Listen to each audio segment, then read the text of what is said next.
पिछले एक महीने में भारत खास तौर से उत्तर प्रदेश की दलित राजनीति के क्षितिज पर एक नया नाम तेजी से उभरा है।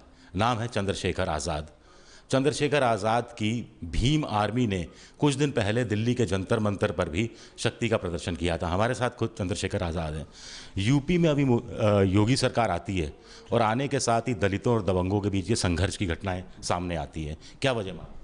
दबंग पहले से अत्याचार करते थे, लेकिन एक यूपी में जो सरकार आई है उसने एक छूट उन्हें दे दी है, क्योंकि मुख्यमंत्री जी राजपूत कम्युनिटी से आते हैं। और वो जो दबंग कम्युनिटी जिन्होंने ये सारा बवाल किया है, लोगों का नरसंहार किया है, लोगों के घर जला दिए, लोगों के सब कुछ लूट लिया, लोगों को निहत्थे लोगों को तलवार से काटा, फायर की, एक नंगा नाच किया, 5 तांडव जो किया है वो भी राजपूत कम्युनिटी के लोग हैं। तो मुख्यमंत्री का संरक्षण है उन्हें पूर्ण रूप से। लेकिन ये कहा जा रहा है कि अंबेडकर जयंती पे जहां बवाल उस तरफ से शुरू हुआ, तो प्रताप जयंती पर आपकी तरफ से भी, दलितों की तरफ से भी शुरू हुआ। ये बिल्कुल एक गलत अफवाह फैलाई जा रही है। बाबा साहब की जयंती पे मूर्ति लगाना चाहते थे दलित समाज के लोग, उन्हें रोक दिया गया, वो लोग रुक गए। अब ये महाराणा प्रताप की जयंती की परमिशन शिमलाना में थी, वो भी एक विचार गोष्ठी की परमिशन चेक करवा लीजिएगा। और जबरदस्ती वो लोग वहाँ परमिशन को शोभा यात्रा निकाल रहे थे। प्रधान जी को सुबह धमकी देके जाते हैं राजपूत कम्युनिटी के लोग कि जो बीच में आएगा उसे गोली लगेगी। प्रधान जी अपनी जिम्मेदारी निभाते हुए एसडीएम साहब को फ़ोन कर देते हैं, पुलिस आ जाती है, पुलिस की मौजूदगी में सब चीज़ होता है। डीएम मौके मौजूद रहता है, एसएसपी मौके मौजूद रहता है और डीआईजी मौके मौजूद है। उनके सामने नंगी तलवारें घुमाई जाती हैं, महिलाओं के पीछे लोग भागते हैं तलवारें बंदूकें लेके। मुझे लगता है कि इस देश में दलितों के दमन की कार्रवाई जहाँ जहाँ जो बीजेपी गवर्नमेंट है वहाँ की जा रही है। इस समय आपके खिलाफ नॉन बेलेबल वारंट भी है, आपको पुलिस खोज रही है, उधर दलित आपको खोज रहे हैं, आपकी तलाश कर रहे हैं कि आप उनके साथ होते तो शायद मरहम लगा पाते। तो ऐसे में दलितों का उद्धार कैसे होगा? देखिए, भीम आर्मी एक पूरी यूनिट है जो 7 प्रदेशों में काम करती थी, लेकिन अब पूरे देश में काम करती है। और जो भी संगठन जहां काम कर रहा है वो दलितों के संरक्षण की आवाज़ उठाने के लिए, दलितों पर जो शोषण हो रहे हैं उनकी आवाज़ उठाने के लिए भीम आर्मी काम करती है। लेकिन आज भीम आर्मी के माध्यम से दलित समाज का जो युवा इतना जागरूक हो चुका है, उनकी जो लड़कियां वो इतनी जागरूक हो चुकी है कि वो अपने हक अधिकार के लिए, संवैधानिक अधिकारों के लिए खुद संघर्ष कर रही है। चंद्रशेखर तो एक माध्यम है, चंद्रशेखर एक रास्ता है। जो चंद्रशेखर अपना काम कर रहा है और कम्युनिटी के लोग अपना काम कर रहे हैं। अब इस देश में दलित समाज अत्याचार नहीं सहेगा, ये सभी लोग आज मीडिया के माध्यम से जान लें। आप कब सरेंडर करेंगे पुलिस के साथ? मैं सरेंडर कर दूंगा, मैं तो सरेंडर पहले ही दिन कर देता, लेकिन मुझे गुमराह किया गया। एसएसपी और डीएम ने मुझे बुलाया और मुझसे पूरे दिन मुझसे बवाल को शांत करवाने कभी इधर घुमाते रहे और शाम में मेरे खिलाफ ये कार्रवाई कर दी। मेरे घर पे 60 लोग जाते हैं, मेरा लैपटॉप उठा लाते हैं, मेरे घर में तोड़फोड़ करते हैं, मेरे घर वालों से बदतमीजी करते हैं। उसके बाद भी एक और बार मुझे सूचना लगी पुलिस जा चुकी है, मैं सरेंडर कर देता। मगर मैं देखना चाह रहा था कि जो लोग कल तक मुझे गुमराह कर रहे थे, मुझसे मदद की बात कर रहे थे, आज उन्होंने मेरे खिलाफ एफआईआर क्यों कर दी? फिर एक आरोप लगा कि मैं नक्सली हूँ, फिर एक आरोप लगा कि मैं आतंकवादी हूँ, फिर एक आरोप लगा कि करोड़ों के वार नारे कर दिए। कुल मिला के मैंने देखा सिस्टम ये है कि ये लोग एक आम आदमी को जो अपनी कम्युनिटी के लिए संघर्ष कर रहा है, जो ये वादा करता है अपनी बहनों से कि जब तक वो जिंदा है उनके सम्मान की सुरक्षा होगी, ये उस व्यक्ति को नक्सली बना देते हैं, क्योंकि ये चाहते हैं दलित समाज यहाँ आवाज़ ना उठाए। अब सरेंडर कब करेंगे? अब सरेंडर कल या परसों में हम लोग सरेंडर करेंगे। एक्चुअली मेरी तबीयत थोड़ी ख़राब थी 21 तारीख के बाद, तो इसलिए मैंने सरेंडर नहीं किया। दूसरा जो है, मैं देखना चाहता था, पुलिस जो है हमारी एफआईआर की कॉपी जो है ना वो कोर्ट में नहीं सबमिट करा रही है। पुलिस ने लोकतंत्र का बिल्कुल हनन कर दिया, संविधान को भी बिल्कुल आज जीरो पे खड़ा कर दिया। पुलिस लोकतंत्र के हिसाब से नहीं चल रही है। मेरी जो एफआईआर है, जबकि वो 24 घंटे में कोर्ट में सबमिट होनी थी, वो पुलिस ने अब तक नहीं की है। मुझे लगता है पुलिस कोई बड़ा मामला करके या पुलिस मुझे अरेस्ट करके कहीं से इनकाउंटर करना चाहती है या कुछ मेरे पे आर्म्स वगैरह दिखाना चाहती है, जिससे कि वो मुझे लोगों की नज़र में गलत साबित कर सके। पुलिस गिरफ्तार करे, इससे बेहतर है कि आप कोर्ट में सरेंडर करें। जी, इससे बेहतर यही है कि मैं कोर्ट में सरेंडर करूंगा, लेकिन मैं एक बिल्कुल व्यवस्थित तरीके से सरेंडर करूंगा, क्योंकि मेरे बहुत सारे निर्दोष भाइयों पे पुलिस ने मुकदमे वो कर दिए हैं। मुझे कोई राजनीतिक संरक्षण की बात चलती मुझे कोई नहीं है। मैं अपनी कम्युनिटी के लिए अकेला काम करता हूँ, मेरी टीम काम करती है, तो इसलिए उन टीम के लोगों की सुरक्षा करना भी एडवोकेट चंद्रशेखर आज़ाद की जिम्मेदारी है। मायावती कहती हैं कि ऐसी छोटी मोटी आर्मी से लोगों को ना जुड़ना चाहिए, ना डरना चाहिए, ना उसके साथ जाना चाहिए। वैसे भी भीम आर्मी किसी को डराने के लिए नहीं है। भीम आर्मी दलित समाज पे हो रहे शोषण की सुरक्षा के लिए है, ना कि शोषण करने के लिए।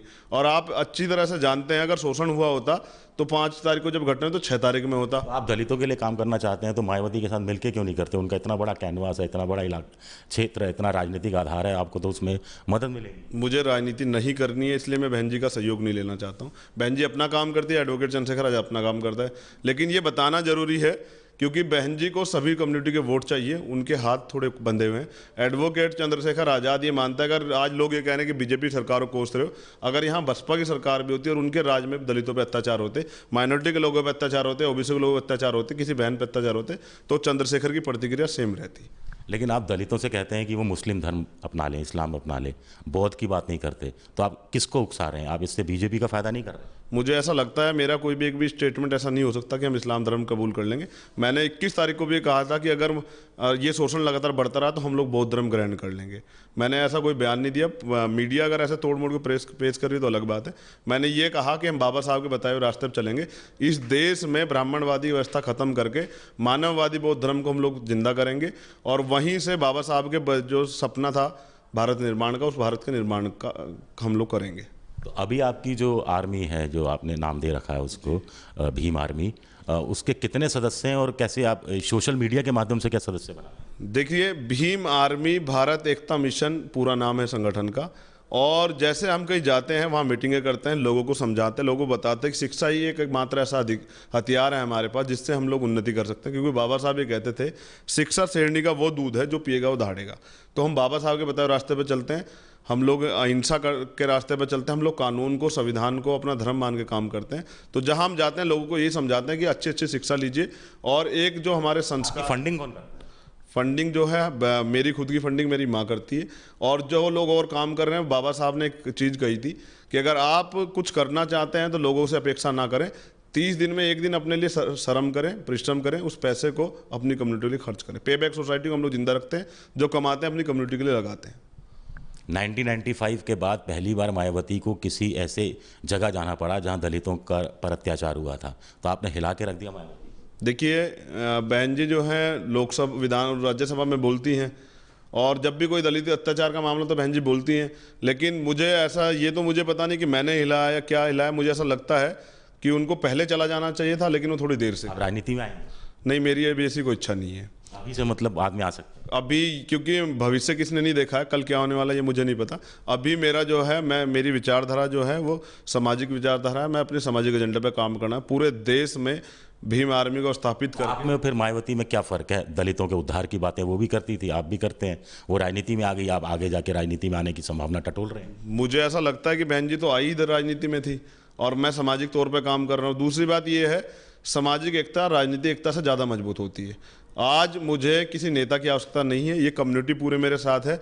जब भी कोई मामला होता है, कम्युनिटी के लोग मुझे सपोर्ट करते हैं। आपने देखा जंतर मंतर पे जो भीड़ थी, 4-5 लाख लोग जो आए थे, वो सोशल मीडिया से चंद्रशेखर आज़ाद के एक आह्वान से आए थे। तो आप समझ सकते हैं कि मुझे किसी राजनीतिक दल की स्वेच्छा नहीं है।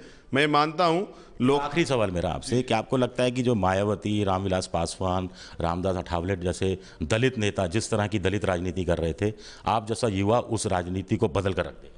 मैं ये कहना चाहता हूँ, राजनीति में बदलूंगा या नहीं बदलूंगा ये तो मुझे नहीं पता, लेकिन मैं उन लोगों को मजबूर जो जरूर कर दूंगा जो सिर्फ बड़ी बड़ी बातें करते थे, जो दलित कम्युनिटी के लिए काम नहीं करते। इन तीनों में से सबसे बड़ा दलित नेता कौन है?